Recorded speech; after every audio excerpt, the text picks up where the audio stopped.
Hello guys, welcome back to NFT Inspo. For today's video, we are going to show you how to draw on Notion. So if you're interested, let's start the tutorial. So we all know that Notion is a great tool for you to basically take notes and keeping track of things.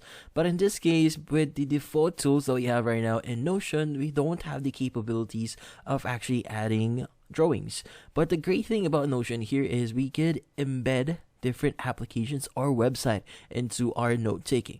Now in this case, we'll be using a different website for this one, which is going to be Whiteboard. So Whiteboard without the H, so that's WITEBOARD.com.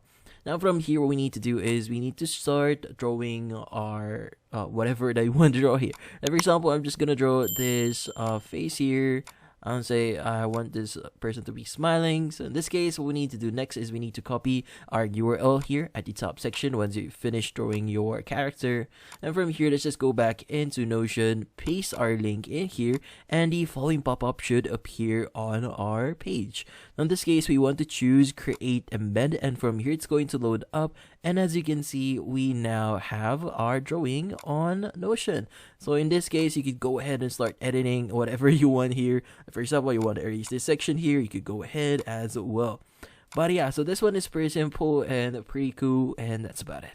So hopefully this video was able to help you. Like and subscribe to NFT Inspo. Thank you for watching.